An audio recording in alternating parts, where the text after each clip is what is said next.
This doesn't make any sense. We wear a mask in an acute setting to protect us. We're not wearing masks. Why is that? Because we understand microbiology, we understand immunology, and we want strong immune systems. Our immune system is used to touching. We share bacteria, staphylococcal, streptococcal bacteria, viruses. We develop an immune response daily to this stuff. When you take that away from me, my immune system drops. As I shelter in place, my immune system drops. You keep me there for months, it drops more. And now I'm at home, hand washing vigorously, washing the counters, worried about things that are indeed what I need to survive. And as we all come out of shelter in place with a lower immune system and start trading viruses and bacteria, what do you think is going to happen? Disease is going to spike. I guarantee when we reopen, there's going to be a huge amount of illness that's going to be rampant. The building blocks of your immune system is virus and bacteria, end of story. Wearing the mask literally activates your own virus. Why are we working against it instead of for it? Tell me, why are we working against our immune system instead of for our immune system? Bump it up. Bump the immune system up. Stop trying to lower it down like we know better. We don't. The body knows far more than we ever will. And it can heal if you give it the tools to do it. Now, I wanted to share with you what this means.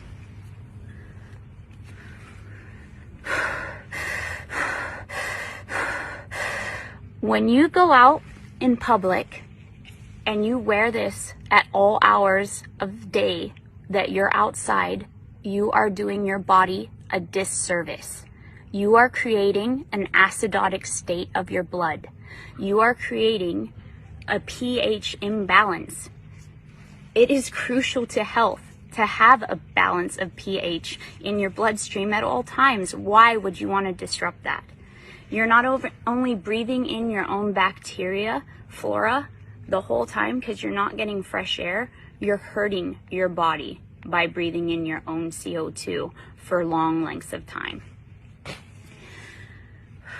I also want to share with you that this mask is highly ineffective against viruses. Viruses are teeny tiny. And you may tell me, well, in my hospital, we wear an N95 mask. An N95 mask has to be fitted, first of all, and is supposed to protect you against TB. What is TB? It is a bacteria. There's a big difference between a bacteria and a virus, mainly in size. A bacteria is about 1,000 times bigger than a virus. So if you're telling me that I'm protecting myself when I go to the grocery store by wearing this, you're wrong. I'm actually making myself more prone to infection, one, by making my body acidotic, and two,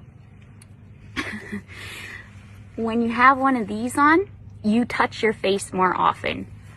Viruses live on surfaces. They're not alive until they enter the body. And so when you touch your face and your eyes continuously because you're adjusting the mask because you can't breathe, there's a problem with that. I want you to think about that. I want everyone to think about this. It's not common knowledge, apparently. You're doing your body a disservice if you think that wearing a mask 24/7 is protecting someone, because it's not. I know I'm probably going to get a lot of flack for this. I don't really care. I feel like it's time for people to stand up for what they know to be true, and I love science. I feel the human body is a miracle. All the things that just don't make sense, the patients I'm seeing in front of me, the lungs I'm trying to improve, have led me to believe we are operating under a medical paradigm that is untrue. And I fear that this misguided treatment will lead to a tremendous amount of harm to a great number of people in a very short time. And you've killed them with the ventilator because you gave them the wrong treatment. Like, literally, some of these people are just on sedation to keep them on the vents. Nothing else. I have a lady on a trach on a vent, and she's not even fucking cognizant. She's not even on sedation. You know what we give her every day? We give her breathing treatments, albuterol, and she gets insulin. And that's it. That's it. We're not treating the COVID, guys. Like, for real, we're not treating the COVID. You know, every day we try and get these guys off the vents, right? Because, you know, there's criteria for weaning. Every day, the day shift nurse will wean them down, to minimum sedation. Every night, we come in and we get the same 2 residents, and they fucking max out all the sedation again and undo all the work from the day shift. Then the day shift attendant will come in and they'll all do rounds, and they'll be like, he wasn't synchronizing with the vent. So we had to turn all the sedation on. And I'm like, he wasn't synchronizing with the vent because it's in the wrong vent mode. Which, by the way, I know a nurse in Florida who was fired for exposing that about CPAP and BiPAP and patients being put on the ventilator, like straight away to the ventilator, to be on a closed system. The patients don't know any better. They don't have family with them. There is no one there with them to advocate for them. So they are scared and they give consent. The ventilators have high PEEP, high pressure, which then causes barotrauma. It causes trauma to the lungs. Dr. Siddell, Cameron Kyle Siddell, a few weeks ago put out a video. He's in New York City, and he put out a video saying something is not right, like we're not treating this correctly. We're doing something wrong. This doesn't make sense.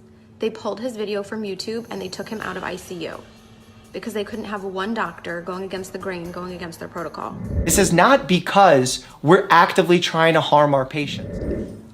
People are sick, but they don't have to stay sick. They are killing them.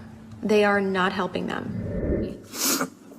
I know we're gonna have a shit ton of people die, but these people aren't dying from COVID. Let me give you several examples here. An anesthesiologist intubated the patients, I think it was right, bronchi and of a patient, and they couldn't get the SATs up, and for about 5 hours, we were waiting on a chest x-ray to confirm that the placement was wrong. And in the meantime, while we're waiting for that, and we've told the anesthesiologist that it was placed wrong, because literally only one side of his fucking chest is inflating, he dies. Okay? A patient had a heart rate of 40, and the resident started doing chest compressions on him, which is not what you do. You just externally pace them, or you give him some atropine. And then, I run in there to stop him from doing chest compressions on somebody with a fucking pulse. And then he decides to push epi. He throws some pads on him to defibrillate the guy in bradycardia. Okay, he has a heart rate of 40 in a stable, bradycardic rhythm. We just need to give him some atropine and pace him. He fucking defibrillates him and kills him. Last week, New York State came out and said, we're going to bump up our death numbers for COVID-19 from 7,000 to 10,500 in one day, because we've decided to take all the probables and list them right alongside all of the laboratory confirmed cases. That was a problem. Minnesota's not doing that. Commissioner Jan Malcolm has said, in Minnesota, we're counting the cases that are laboratory confirmed. So is California. So is Seattle. So when New York State says they're going to do it differently, that's a problem. Now we don't have apples and apples. Now we got apples and oranges. And you know what's going to happen? In a week or a month or whatever, New York's going to make the case that they should get more money because they have 10,500 deaths, not 7,000. Why would they want to skew the number of deaths due to COVID-19? Well, fear is a great way to control people, and sometimes people's ability to think for themselves is paralyzed if they're frightened enough. And that's not where I want people to be. I want people to say, we're going to get through this. I'm going to use my head. I'm going to go to different sources. I'm going to listen to different sources, and I'm going to think for myself, because that's what America's about.